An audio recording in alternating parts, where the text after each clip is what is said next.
സമാനമായിരിക്കുന്ന കൃത്തിനോട് കൂടിയതായിട്ട് തീർന്നു. അർജുനന്റെ മനസ്സ് എടാ കാട്ടാള ഇപ്പൊ കഴിയുന്നില്ല കഥ എന്ന് പറഞ്ഞുകൊണ്ട് കോപം ഹേതുവായിട്ട് ആ കണ്ടൊക്കെ ചോന്നു പിടിച്ച് കണ്ണിനെ പിരിയക്കൂടി വളച്ച് ഭഗവാൻ കിരാതമൂർത്തിയുടെ നേരെ ചെറിയ പറയും, എടാ മഹാഭാവി ശിവനിന്ദ പറഞ്ഞവനെ ഇപ്പൊ കാണിച്ചു തരാമെന്ന് പറഞ്ഞുകൊണ്ട് ഭഗവാന്റെ നേരെ എങ്ങനെ ശരങ്ങൾ പ്രയോഗിക്കുക. അതെങ്ങനെയാ?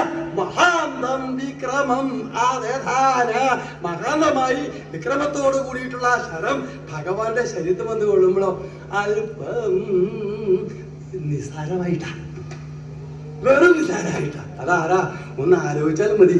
ആദ്യം ഭഗവാൻ അർജുനന്റെ നേരെ ശരം പ്രയോഗിക്കുമ്പോഴോ കാരുണ്യപൂരത്തിന്റെ മധുരമായിരിക്കുന്ന ഏറ്റവും മനസ്സ് അതിനോടുകൂടിയ എടാ അർജുന ഇപ്പൊ നിന്നെ കാണിച്ചു തരാം എന്ന് പറഞ്ഞ അർജുനൻ നേരത്തേക്ക് വിളിച്ച ശരം എങ്ങനെയാ? പതുക്കെ. അത് അർജുനന്റെ നേരെ ചെന്ന് കൊള്ളുമ്പോ എടാ കാട്ടാളാ നിന്റെ ശരത്തിന് ഇത്ര ശക്തി ഉണ്ടല്ലേ, എന്നാൽ ഇതിനെ തടാകി തടോ എന്നിങ്ങനെ പറഞ്ഞ തെരുതര തുരുതര ഭഗവാൻ സ്വാമി ശ്രീ പരമേശ്വരനും അതിനും തമ്മിൽ യുദ്ധം കൂടി ചെയ്തു.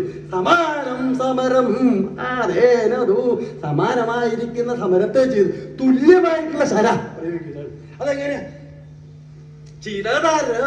ചിരതരമായിട്ട വേർതിരിവില്ല, സമയമില്ല. കുറെ സമയം ഇങ്ങനെ അങ്ങോട്ട് നീണ്ടങ്ങോട്ട് തിന്നോട്. എത്ര സമയം എന്ന് പറയാൻ പറ്റില്ല. കണ്ടിരിക്കുന്ന ആൾക്കാര് ഭൂതഗണങ്ങൾ എല്ലാരും കൂടെ കൂടിയേ വലിയ ഭൂതങ്ങൾ വരുന്നുണ്ടല്ലോ. ആഹാ അവിടെ വന്ന് ഇരിക്കല്ലോ യുദ്ധം കാണാനായിട്ട്. കൈ കെട്ടി നിൽക്കണ്ട് ഒരു ഭൂതം ഓടി വന്നത് എല്ലാം യുദ്ധം കാണാൻ വന്നിരിക്കല്ലേ. എല്ലാരും യുദ്ധം ഇപ്പൊ തീരും എന്ന് ഓർത്ത് വിചാരിച്ചുകൊണ്ട് ഇങ്ങനെ ഇരിക്കുക. അർജുനൻ ശരം പ്രയോഗിക്കണു, കിരാതമൂർത്തി ശരം പ്രയോഗിക്കണു, ഇടതരമില്ലാതെ ശരം പ്രയോഗിക്കുക. എത്ര നേരം എന്ന് പറയാൻ പറ്റില്ല. ഇത് കഴിഞ്ഞപ്പോൾ അർജുനൻ എന്താ ആലോചിച്ചു, ഇത്രയും ഞാൻ പ്രതീക്ഷിക്കുകയുണ്ടായില്ല.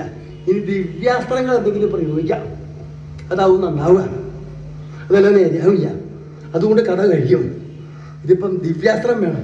ദിവ്യാസ്ത്രം പ്രയോഗിക്കാം. സാധാരണക്കാരനായിട്ടുള്ള ആൾ ഞാൻ